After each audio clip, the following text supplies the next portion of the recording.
propósito de Rick Warren. Dia 12. Desenvolvendo amizade com Deus. Deus oferece a sua amizade ao justo. Provérbios 3:32. Aproxime-se de Deus e Ele se aproximará de vocês. Tiago 4:8. Você está tão perto de Deus quanto escolhe estar.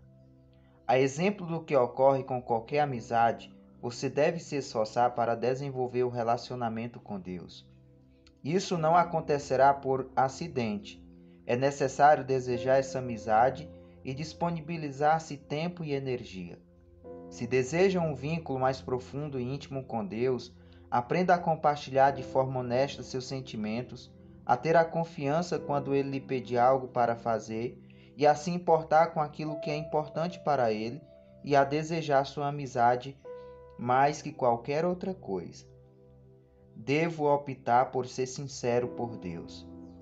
O primeiro elemento fundamental de uma amizade mais profunda com Deus é ser absolutamente sincero sobre suas falhas e sobre seus sentimentos. O Criador não espera que você seja perfeito, mas insiste que seja absolutamente honesto.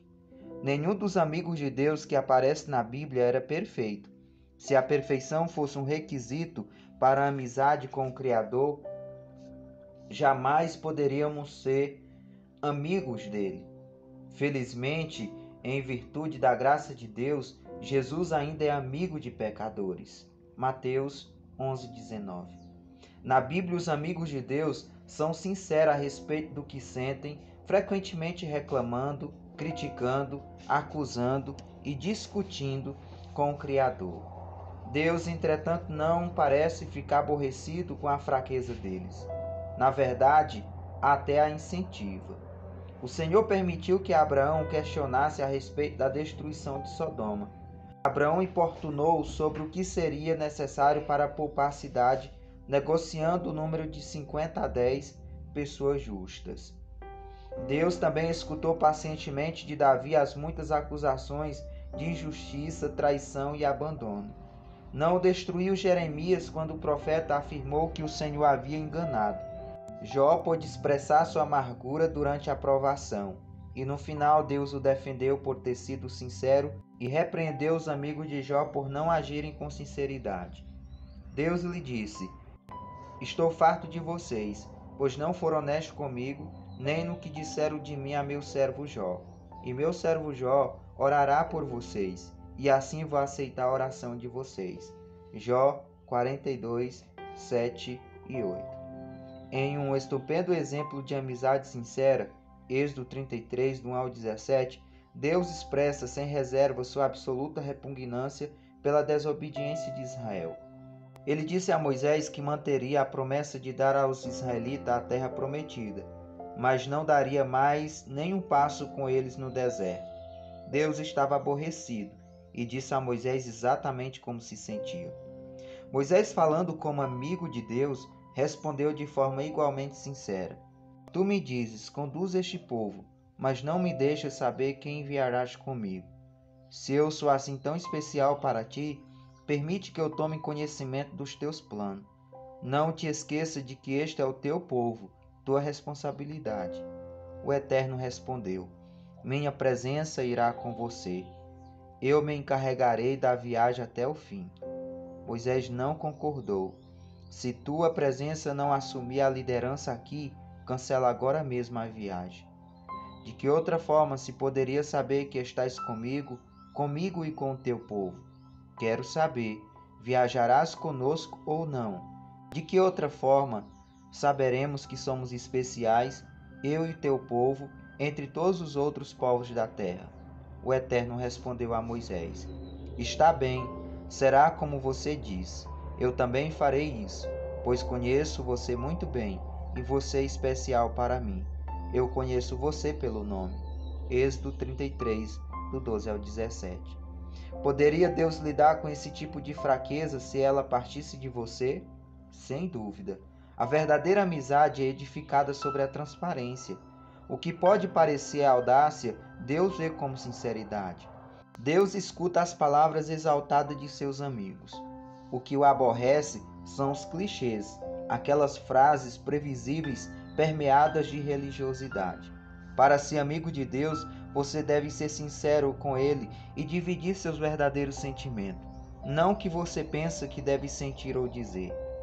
Quem sabe você precisa confessar alguma raiva ou ressentimento oculto em relação a Deus em certas áreas de sua vida, nas quais você se sentiu enganado ou decepcionado. Até que tenhamos amadurecido o suficiente para compreender que o Senhor usa todas as coisas para o nosso bem, abrigamos ressentimentos em relação a Ele por causa da nossa aparência, formação, orações não respondidas, mágoas do passado e outras coisas que mudaríamos se fôssemos Deus. As pessoas frequentemente o culpam por mágoa causada por outras pessoas. Isso resulta no que William Backus chama seu rompimento oculto com Deus. A amargura é a maior de todas as barreiras para a amizade com Deus. Por que eu iria querer ser amigo de Deus se Ele permite isto? O antídoto, é claro, é perceber que o Senhor sempre age em nosso benefício, mesmo quando sofremos e não conseguimos entender o que está acontecendo. Livrar-se dos ressentimentos e revelar que o sentimos, porém, são os primeiros passos para a cura. A exemplo do que faziam os amigos de Deus na Bíblia, diga a ele exatamente como você se sente. Reflita a respeito de Jó, Asaf, Jeremias e Noemi. Para nos instruir em uma honestidade sincera, Deus nos deu o livro de Salmos, um manual de adoração repleto de linguagens impetuosa, fúria, dúvidas, medos, ressentimento e sofrimentos intensos, combinados com ação de graça, louvores e declarações de fé. Todas as emoções possíveis estão catalogadas em Salmos. Quando você lê as confissões emocionadas de Davi e de outros compositores, percebe que é assim que Deus quer que você o adore, sem reter absolutamente nada do que você sente. Você pode orar como Davi: derramo diante dele as minhas queixas e conto-lhe todos os meus aborrecimentos. Estou totalmente abatido. Salmo 142, 2 e 3. É animador saber que todos os amigos íntimos de Deus, Moisés, Davi, Abraão, Jó e tantos outros, defrontaram-se com dúvidas. Em vez de mascarar seus receios com frases feitas, eles expressaram sincera, aberta e publicamente. Exprimir as dúvidas pode ser o primeiro passo em direção ao nível seguinte de intimidade com Deus. Devo optar por obedecer a Deus pela fé. Todas as vezes que você confia na sabedoria de Deus e faz tudo o que Ele diz, mesmo sem compreender, sua amizade com Ele se aprofunda. Normalmente, não consideramos a obediência uma característica da amizade. Ela parece mais adequada a um relacionamento com os pais, com o chefe ou com o superior imediato, mas nunca com um amigo. Jesus, no entanto, deixou claro que a obediência é uma condição que parece obter intimidade com Deus. Ele disse: vocês serão meus amigos se fizer o que eu ordeno. João 15:14. No capítulo anterior, assinalei que a palavra usada por Jesus quando nos chama amigos podia se referir aos amigos do rei, numa corte real. Embora esses companheiros íntimos usufruam privilégios especiais, eles também estão sujeitos ao rei e têm de obedecer às suas ordens. Somos amigos de Deus, mas não somos seus iguais. Ele é nosso amado líder e o seguimos. Obedecemos a Deus não por obrigação, medo ou imposição, mas porque o amamos e confiamos que Ele sabe o que é melhor para nós. Queremos seguir a Cristo por gratidão a tudo que Ele fez por nós, e quanto mais perto o seguimos, mais intensa nossa amizade se torna. Os não cristãos em geral pensam que os cristãos obedecem por obrigação, culpa ou medo de serem punidos, mas a realidade é o oposto. Fomos perdoados e libertos, então obedecemos por amor, e nossa obediência nos traz grande alegria.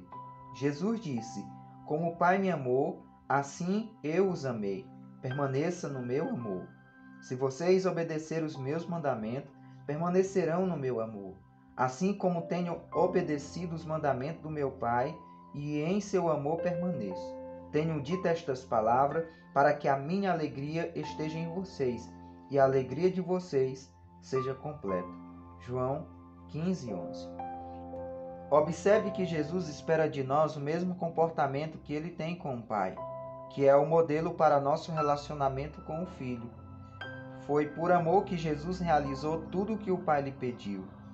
A verdadeira amizade não é passiva, é atuante. Quando Jesus nos pede que amemos o próximo, ajudemos os necessitados, dividamos nossos recursos, conservemos nossa vida irrepreensível, perdoemos e levamos outras pessoas a Ele, o amor estimula-nos a obedecer imediatamente. Em várias ocasiões somos desafiados a realizar grandes coisas para Deus. Na realidade, o Senhor fica mais satisfeito quando fazemos pequenas coisas para Ele espontaneamente. Elas podem passar despercebidas para as outras pessoas, mas Ele as observa e as considera atos de adoração. Grandes oportunidades podem acontecer uma única vez durante toda a vida, mas pequenas oportunidades nos cercam todos os dias. Mesmo por um simples ato como dizer a verdade, ser gentil ou animar alguém, trazemos um sorriso à face do Senhor. Deus guarda simples atos de obediência como se fôssemos um tesouro, mais precioso que orações, louvores ou oferta. A Bíblia diz: o que agrada mais ao Senhor, holocaustos e sacrifícios ou obediência à sua voz? É melhor obedecer que sacrificar. 1 Samuel 15:22. Jesus iniciou seu ministério público com a idade de 30 anos, ao ser batizado por João. Naquele momento, Deus falou do céu: "Este é o meu filho amado e estou plenamente satisfeito com ele." Mateus 3:17. O que Jesus fez durante aquelas 3 décadas que agradou tanto a Deus? A Bíblia silencia a respeito desse período da vida de Cristo, exceto por uma única frase que encontramos em Lucas 2:51. Então foi com eles para Nazaré e era-lhes obediente. 30 anos agradando a Deus foram resumidos em 3 palavras: era-lhes obediente. Devo optar por valorizar o que Deus valoriza. É isto que os amigos fazem. Eles se importam com o que é importante para outra pessoa. Assim, quanto mais você se torna amigo de Deus, mais se importará com o que é importante para Ele, mais sofrerá com o que lhe causa sofrimento e mais se alegrará com o que lhe dá prazer. Paulo é o melhor exemplo disso. As prioridades de Deus eram suas prioridades e os desejos dele eram seus desejos também. O que me deixa tão abatido é que me preocupo demais com vocês. É a paixão de Deus queimando dentro de mim. 2 Coríntios 15:2. Davi se sentia da mesma forma, pois o zelo pela tua casa me consome e os insultos daqueles que te insultam caem sobre mim. Salmo 69:9. O que importa mais para Deus? A redenção de seu povo. Ele quer que todos os seus filhos perdidos sejam encontrados. Esse é o único motivo pelo qual Jesus veio a este mundo. A coisa mais preciosa ao coração de Deus é a morte de seu filho. A segunda coisa mais preciosa é quando seus filhos comunicam essas boas novas a outras pessoas. Para ser amigo do Senhor, você deve se interessar por todas as pessoas ao seu redor, pois Deus se importa com elas. Os amigos de Deus falam dele aos amigos. Devo desejar ser amigo de Deus mais que qualquer outra coisa. Os salmos estão cheios de exemplos desse desejo. Davi desejou apaixonadamente conhecer a Deus, expressando-se com palavras como anelo, anseio, sede e fome. Ele anseiava pelo Senhor e declarou: há uma coisa que realmente desejo do Senhor, o privilégio de viver durante toda a minha vida na sua presença, para descobrir cada dia um pouco mais da sua perfeição e do seu amor. Salmo 27:4. Em outro salmo ele diz: o teu amor para mim vale mais que a vida. Salmo 63:3. O desejo de Jacó pelas bênçãos de Deus era tão intenso que ele lutou uma noite inteira com o Senhor, dizendo: não te deixarei ir, a não ser que me abençoes. Gênesis 32:26. A parte mais maravilhosa dessa história é que Deus, que é todo-poderoso, permitiu que Jacó vencesse. O Criador não fica ofendido quando lutamos com ele, porque lutar exige contato pessoal e nos traz para perto dele. Lutar também é uma atitude apaixonada, e Deus gosta quando demonstramos paixão por ele. Paulo foi outro homem que nutriu uma amizade ardente com Deus. Nada era mais importante, era sua primeira prioridade, objeto de sua total concentração e o mais importante objeto de sua vida. Esse foi o motivo pelo qual Deus usou Paulo de forma tão grandiosa. A The Amplified Bible exprime toda a força da paixão de Paulo. Meu firme propósito é que eu possa conhecê-lo e que possa conhecê-lo cada vez mais profunda e intimamente, percebendo, reconhecendo e compreendendo as maravilhas de sua pessoa com mais clareza e intensidade. Filipenses 3:10. A verdade é, você está tão perto de Deus quanto escolhe estar. A amizade íntima com Deus é fruto de uma escolha, não de uma eventualidade. Você deve buscá-la intencionalmente. Você realmente a deseja mais que qualquer coisa? Qual a importância disso para você? Vale a pena desistir de outras coisas por causa dela? Valeria ela o esforço de desenvolver certos hábitos e habilidades? Talvez você tenha sido apaixonado por Deus no passado, mas perdeu aquele desejo. Esse foi o problema dos cristãos de Éfeso. Havia perdido o primeiro amor. Fazia todas as coisas corretamente, mas por obrigação, não por amor. Se você está passando por alguma instabilidade espiritual, não se surpreenda quando Deus permitir que você sofra. O sofrimento é o combustível da paixão. Ele gera energia com tal intensidade que transforma o que normalmente não possuímos.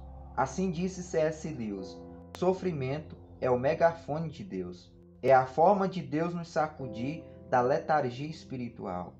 Os nossos problemas não são uma punição, mas apelos de um Deus amoroso para nos despertar. O Senhor não está irritado com você, está irritado por você e fará o que for necessário para trazê-lo de volta à comunhão com Ele.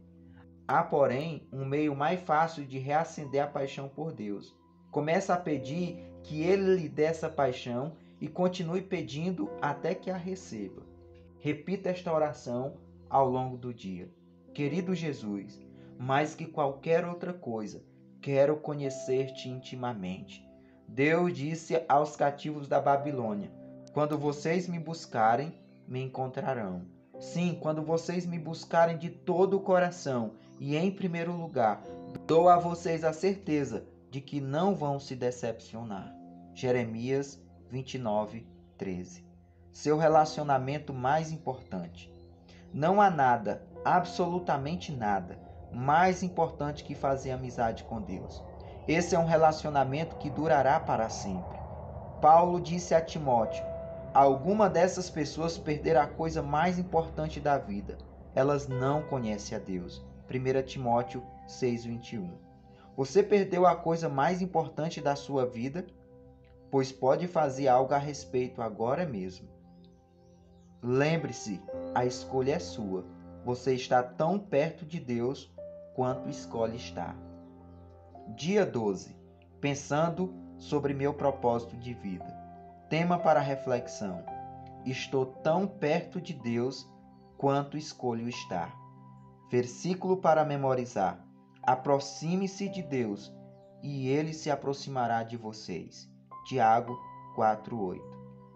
Pergunta para meditar: que escolhas práticas farei hoje para me aproximar mais de Deus?